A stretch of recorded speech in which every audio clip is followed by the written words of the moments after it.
C'est le montage qui va différencier ta vidéo de toutes les autres. Il y a 3 étapes pour créer une vidéo. La pré-production, là où tu vas écrire ton projet sur un document de texte et développer les idées que tu as pour ta vidéo. Il y a des gens qui écrivent mot pour mot ce qu'ils vont dire dans leur vidéo, d'autres personnes qui notent juste des points à ne pas oublier. À toi de voir ce qui te convient le mieux. La production, c'est là où tu filmes ton projet. Tu prends ta caméra, ton micro et joues ta vidéo. Après avoir filmé, tu vas retrouver avec tes rushs. Ce sont les fichiers vidéo qui sont sortis de ta caméra. Et c'est ça qui nous amène à la post-production. C'est tout ce qui se passe après le tournage. Donc à la fois le montage et les effets spéciaux. Le montage, c'est beaucoup plus important que ce que tu penses. La majorité des vidéos sur internet sont montées. Et si toi, en tant que spectateur, tu ne remarques pas le montage, ça veut dire qu'il a été bien fait. Mais surtout, le montage sert à rythmer ta vidéo. Et sur internet, c'est super important. Tu auras beau avoir peaufiné jusqu'au moindre détail ton scénario, avoir d'excellents acteurs, si ta vidéo n'est pas rythmée et ton montage pas travaillé, ton spectateur va vite s'ennuyer et il peut cliquer sur ce bouton à n'importe quel moment. Et c'est pour ça qu'il faut soigner ton montage. Bienvenue dans In My Timeline. Aujourd'hui, on va apprendre ensemble à créer un montage basique de A à Z pour créer une vidéo dynamique.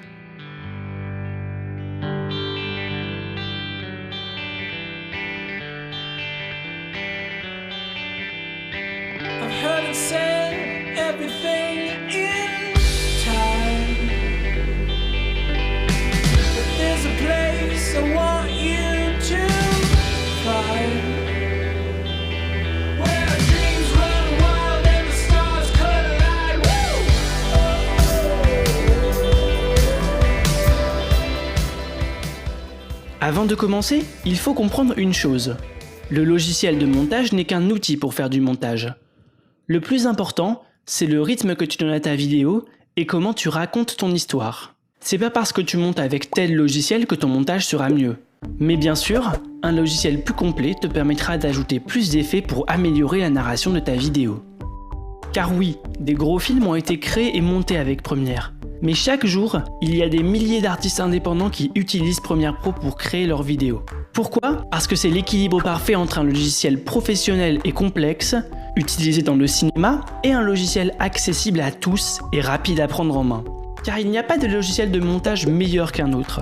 Il y en a juste un qui te convient mieux. Premiere Pro n'est ni trop complexe comme peut l'être un logiciel de cinéma, mais il est très complet en termes d'effets et de flexibilité. Si tu choisis Adobe Premiere Pro pour débuter dans le montage vidéo, tu auras sûrement du mal au début et peur de toucher à des boutons que tu n'as jamais vus. Car le cinéma adopte un langage particulier, donc ça veut dire des mots que tu ne comprendras pas au début. Mais crois-moi, si tu te lances vraiment et que tu es motivé, dans quelques mois, tu seras capable de faire du montage de manière professionnelle. Tu arriveras au moment vraiment intéressant. Oubliez la partie technique et se concentrer sur la partie artistique. Oubliez le montage et te concentrer sur l'histoire que tu veux raconter. Dans cette vidéo, on va donc surtout parler de la partie technique du montage. Et ça va pas être super drôle. Mais il faut bien commencer par là pour créer des vidéos de qualité. D'ailleurs, si tu débutes dans le montage, je te conseille de t'intéresser d'abord à la partie artistique du montage et non à la partie technique. Je te mets juste ici un lien vers une série de vidéos pour tout comprendre au montage avant d'en faire.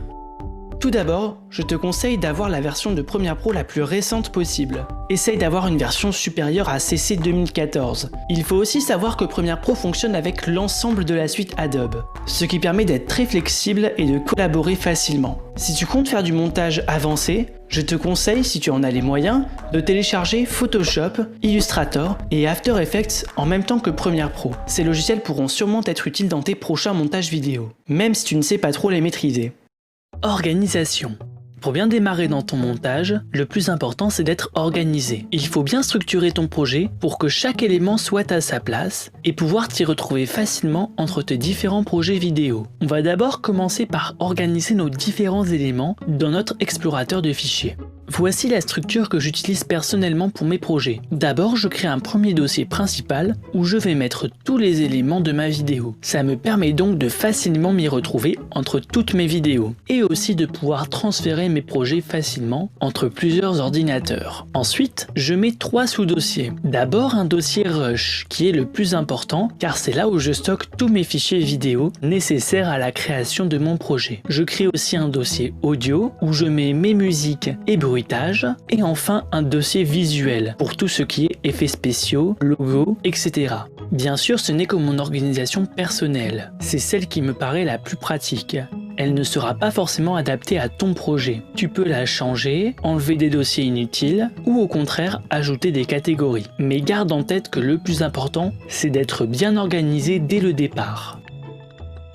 Récupérer les rushs. La seconde étape est de récupérer les rushs. Ce sont les fichiers que tu as filmés avec ta caméra. En clair, branche ton appareil photo, carte SD ou téléphone à ton ordinateur et récupère les fichiers vidéo que tu as besoin. Pour sélectionner tes rushs, je te conseille de changer le mode d'affichage afin d'avoir des vignettes. Une fois trouvés, je les sélectionne en cliquant sur le premier, puis sur le dernier en maintenant la touche Maj. Ensuite, copie-les dans ton dossier Rush de ton projet.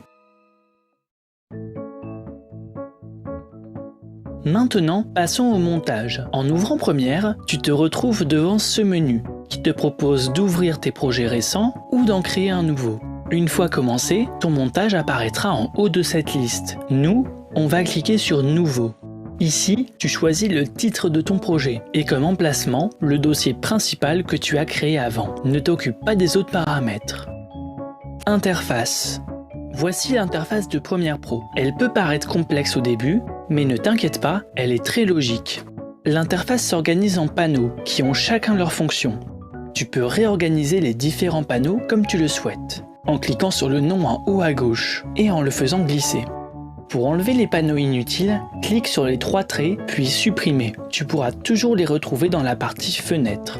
Tu peux aussi regrouper plusieurs panneaux en onglets. C'est très pratique pour garder de la place sur ton écran, surtout s'il est petit. Le premier panneau auquel on va s'intéresser est le chutier. C'est tout simplement là où on va ranger tous les éléments de notre vidéo.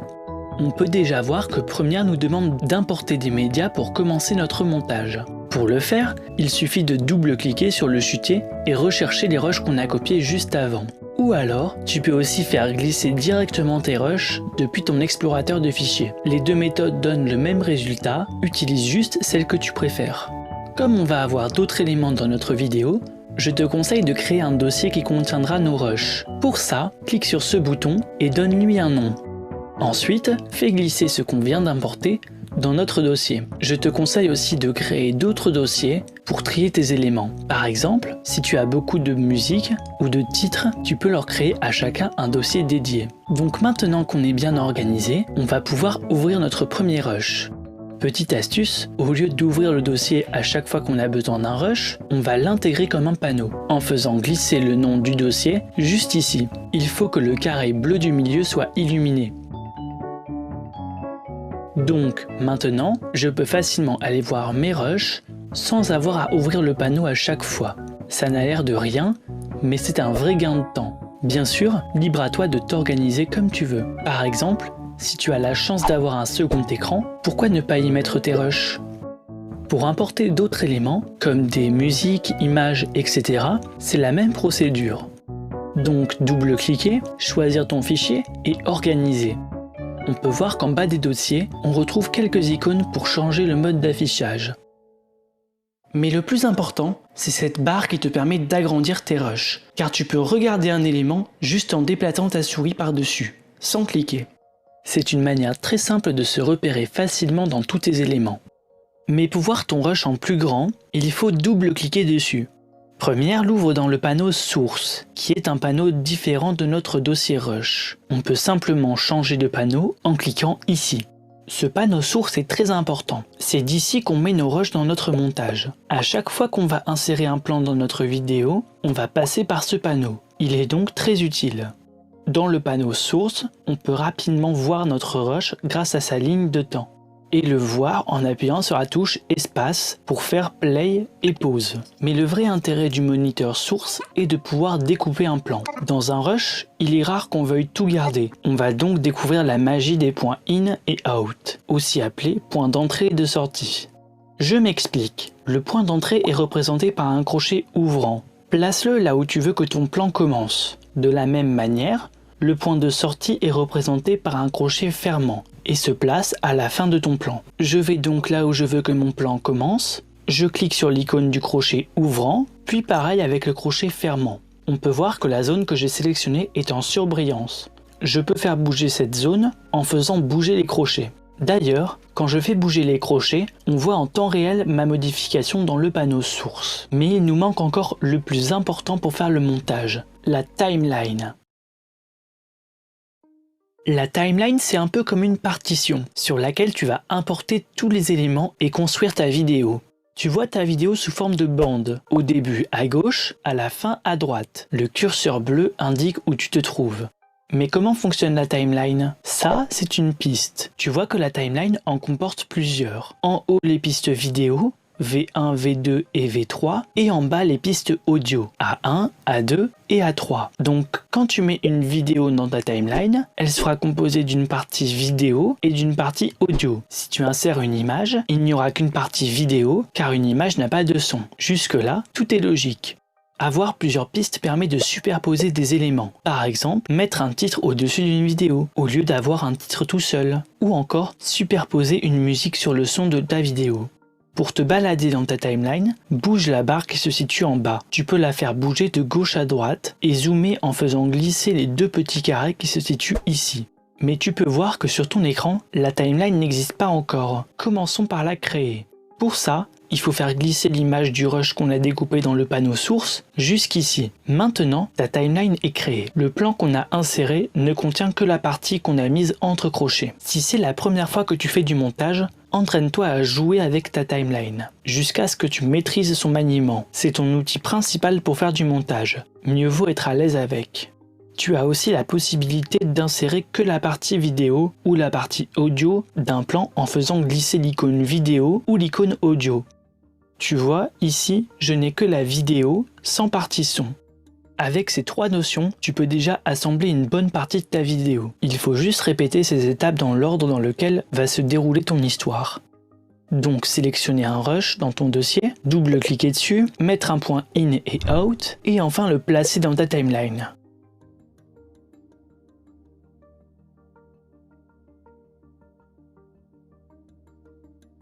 Si tu veux supprimer un plan ou n'importe quel autre élément de ta timeline, il faut le sélectionner et appuyer sur la touche Supr de ton clavier. Pour voir ce que tu viens de faire, déplace la tête de lecture au début de ta timeline et appuie sur la touche Espace pour faire Play. Ta vidéo finale s'affiche dans le panneau Programme juste ici. Pour allonger, raccourcir un plan ou n'importe quel autre élément de ta timeline, tu peux simplement faire bouger ses extrémités. Quand tu fais ça, tu as l'aperçu de ce que tu fais dans le panneau Programme. En cas d'erreur, pour annuler ce que tu viens de faire, comme partout sur ton ordinateur, il suffit d'utiliser le raccourci clavier CTRL-Z. Pour manipuler les éléments dans ta timeline, il y a différents outils qui se trouvent dans la boîte à outils, juste ici. Les deux outils que tu vas le plus utiliser, c'est le sélecteur, qui est en fait ton curseur normal, pour faire bouger des éléments et les raccourcir, et le cutter. Et justement les enfants, c'est le moment préféré de votre journée, j'ai nommé l'instant outils.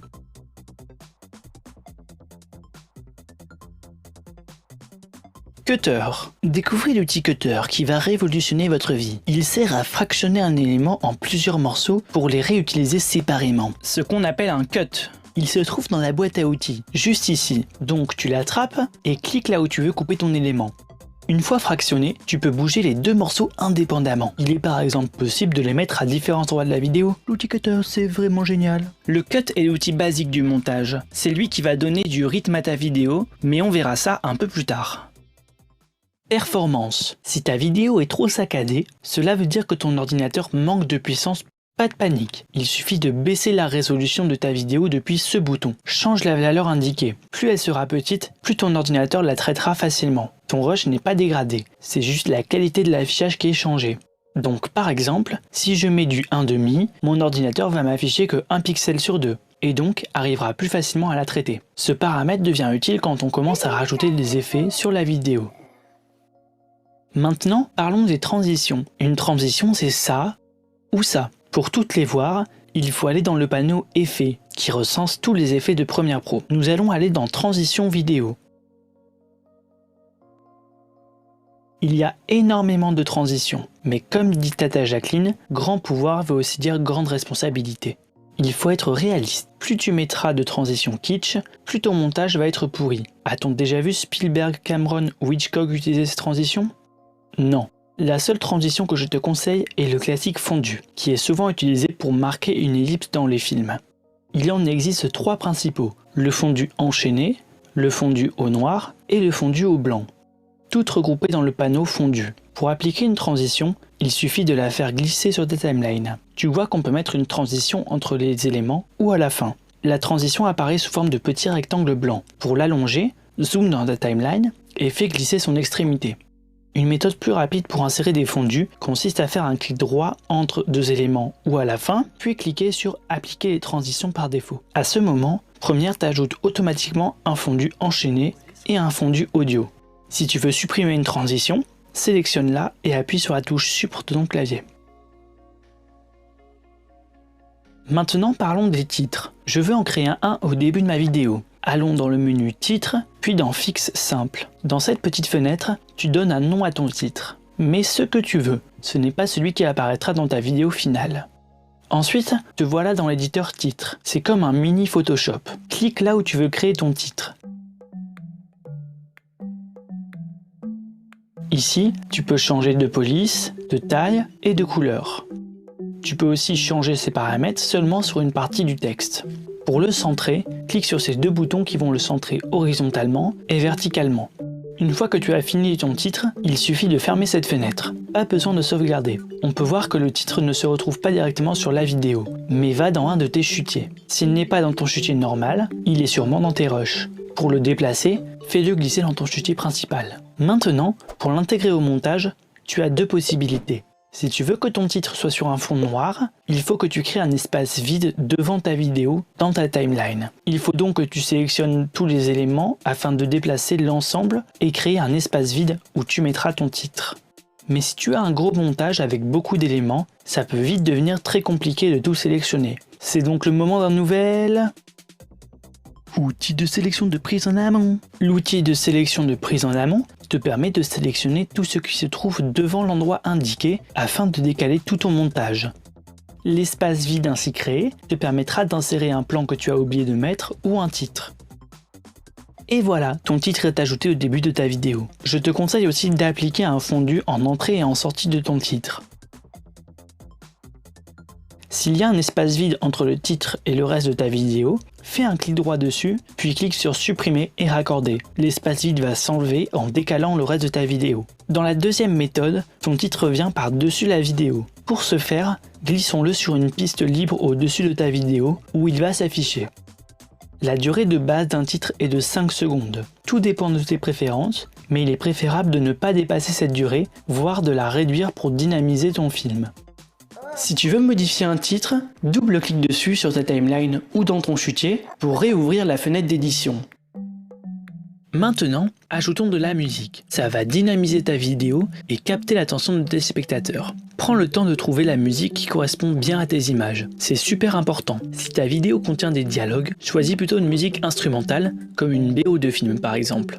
Sinon, toutes les musiques peuvent convenir, mais teste-les d'abord en les écoutant sur ta timeline. Pour savoir comment bien choisir une musique et gérer les droits d'auteur sur internet, clique ici.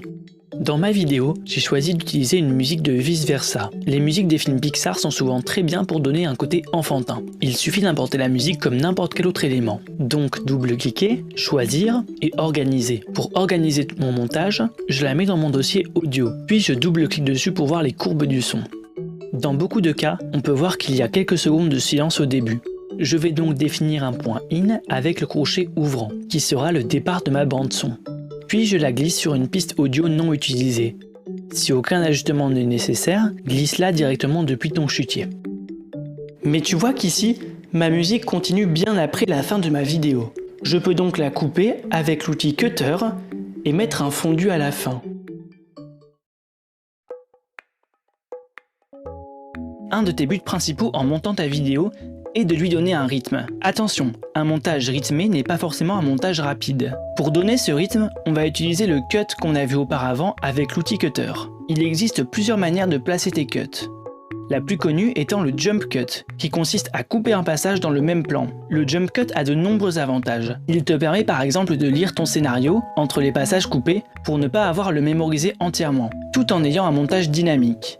Si tu regardes des vidéos gaming, tu verras que tous les youtubeurs font du jump cut. Pour faire un jump cut sur Premiere, c'est super simple. Il suffit de couper avec l'outil cutter la partie à enlever, la sélectionner, puis appuyer sur les touches Maj et Supr en même temps. Ça va supprimer ce que tu as sélectionné et décaler le reste de ton film. Mais le jump cut n'est qu'une technique de montage parmi tant d'autres. Je te conseille de regarder cette vidéo qui t'explique plein de différentes façons de faire tes cuts. Elle est en anglais, mais les exemples donnés sont très faciles à comprendre.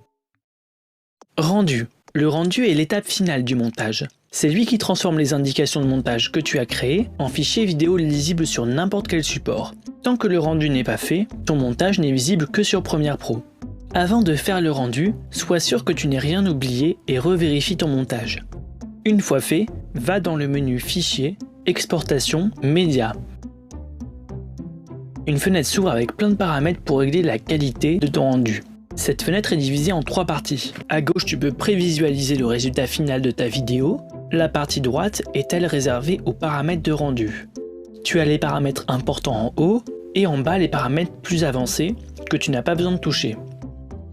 En premier, on va changer le format. Je ne vais pas rentrer dans les détails, mais en gros c'est le langage de ton fichier vidéo. Il y a donc plein de formats conçus pour différents usages. De base, il est sur AVI, qui est un format qui commence à devenir vieux. On va donc changer le format en H264, qui est le format de référence utilisé aujourd'hui. On va ensuite changer la préconfiguration, qui est une combinaison de paramètres, pour éviter de toucher aux paramètres avancés et t'y perdre. Il y a 2 presets qui sont intéressants. Si tu as l'intention de mettre ta vidéo en ligne, rends-toi tout en bas de cette liste et choisis YouTube ou Vimeo 1080. Si ta vidéo n'a pas vocation à connaître la gloire sur internet, laisse le preset débit élevé. Ensuite, clique ici pour choisir l'emplacement de ta vidéo, ainsi que son nom.